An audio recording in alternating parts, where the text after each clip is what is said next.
Hello guys, welcome to the science news. Human blood यानी इंसानी खून। दोस्तों, खून हमारे शरीर के कुछ सबसे इम्पोर्टेंट पार्ट्स में से एक है जो हमारे शरीर के सभी ऑर्गन्स यानी अंगों को आपस में जोड़कर रखता है। हमारे शरीर के अंदर जितने भी ऑर्गन्स हैं वो सभी खून की वजह से ही जिंदा रह पाते हैं।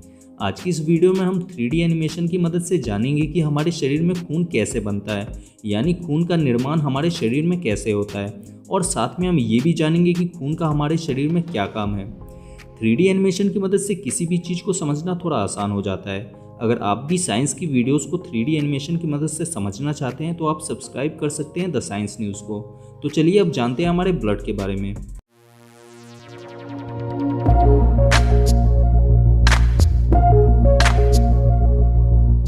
दोस्तों, आपको ये बात जानकर आश्चर्य होगा कि खून हमारे शरीर में हड्डियों में बनता है। ये जानने के लिए कि खून हमारे हड्डियों में कैसे बनता है, हमें पहले ये जानना होगा कि खून किन किन चीज़ों से मिलकर बना होता है, यानी खून में कौन कौन से पार्टिकल्स होते हैं। तो आइए पहले इसे जान लेते हैं। हमारा खून 4 चीज़ों से मिलकर बना है: plasma, red blood cells, white blood cells और प्लेटलेट्स। प्लाज्मा ब्लड का लिक्विड पार्ट होता है और बाकी के बचे ये 3 पार्ट ब्लड के सॉलिड पार्टिकल्स होते हैं। अगर हम अपने ब्लड के कुछ हिस्से को लें और उसमें से ब्लड के इन पार्टिकल्स को अलग करें तो उस ब्लड से हमें 55% plasma, 41% red blood cells, 3% white blood cells और 1% प्लेटलेट्स मिलता है। हमारे शरीर में ब्लड के इन सारे पार्टिकल्स का क्या काम है, पहले इसे जान लेते हैं। प्लाज्मा। हमारा खून 55% प्लाज्मा से मिलकर बना होता है।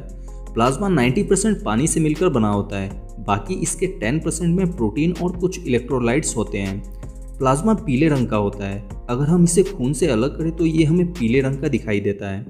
प्लाज्मा का सबसे पहला काम ब्लड में मौजूद सॉलिड पार्टिकल्स को मूवमेंट कराना है। खून में मौजूद red blood cells, white blood cells और प्लेटलेट्स सॉलिड स्टेज में होते हैं, इसलिए वो खुद से मूवमेंट यानी गति नहीं कर पाते हैं, इसलिए उनको मूवमेंट कराने का काम प्लाज्मा करता है।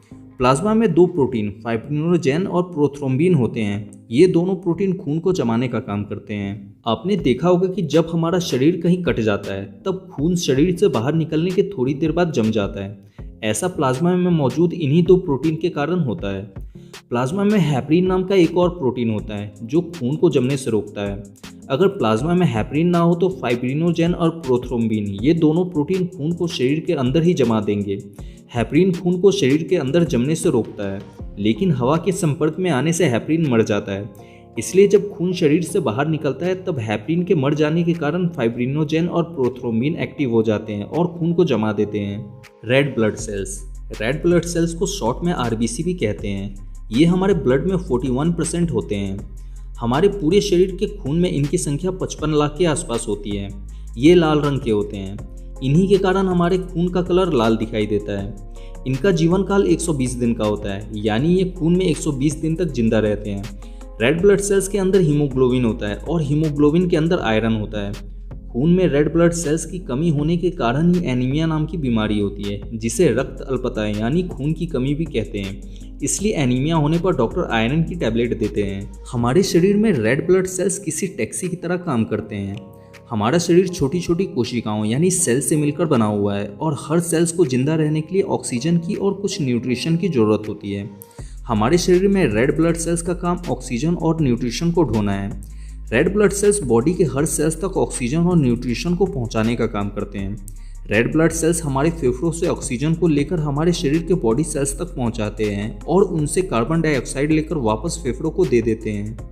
White blood cells. White blood cells को शॉर्ट में WBC भी कहते हैं। ये हमारे ब्लड में सिर्फ 3% ही होते हैं। इनका कलर सफ़ेद होता है और ये ब्लड के सबसे बड़े पार्टिकल्स होते हैं।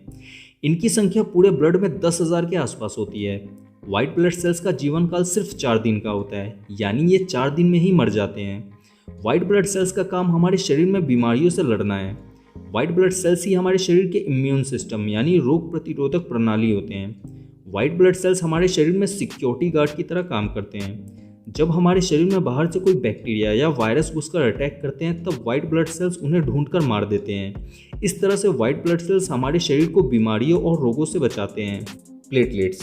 प्लेटलेट्स खून में सिर्फ 1% ही होते हैं। इनकी संख्या हमारे शरीर के पूरे खून में 2 लाख के आसपास होती है और इनका जीवन काल सिर्फ 7 दिन का होता है। ये खून में सिर्फ 7 दिन तक ही जिंदा रहते हैं। प्लेटलेट्स का काम हमारे खून को शरीर से बाहर बहने से रोकना है।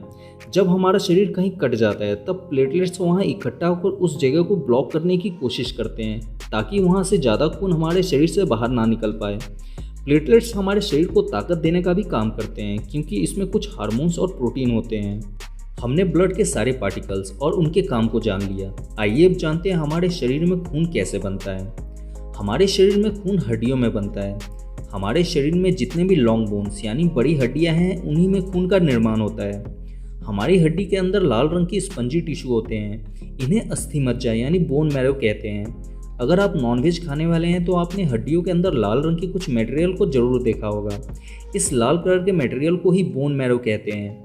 इन बोन मैरो में स्टेम सेल्स होते हैं। यही स्टेम सेल्स हमारे खून में मौजूद red blood cells, white blood cells और प्लेटलेट्स को बनाने का काम करते हैं।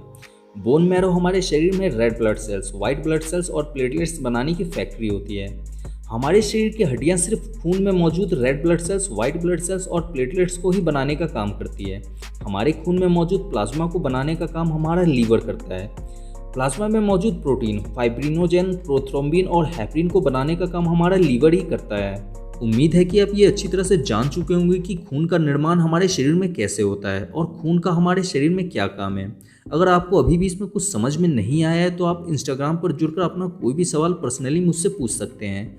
हमारे इंस्टाग्राम चैनल को फॉलो करने के लिए डिस्क्रिप्शन में लिंक दिया गया है। और अगर आपको ये वीडियो अच्छा लगा हो तो इसे लाइक करना ना भूलें।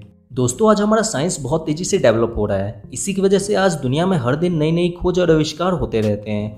ऐसी ही नई नई खोज और आविष्कार की जानकारी से हमेशा अपडेट रहने के लिए आप सब्सक्राइब कर सकते हैं हमारे नए चैनल साइंस न्यूज़ टीवी को।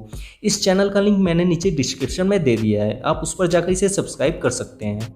वीडियो अच्छा लगा हो तो इसे लाइक कर दें और इस वीडियो से रिलेटेड आपके मन में कोई भी सवाल है तो आप मुझसे कमेंट में पूछ सकते हैं। और ऐसे ही साइंस और टेक्नोलॉजी की नॉलेज से हमेशा अपडेट रहने के लिए सब्सक्राइब करें द साइंस न्यूज़ को। Thanks for watching.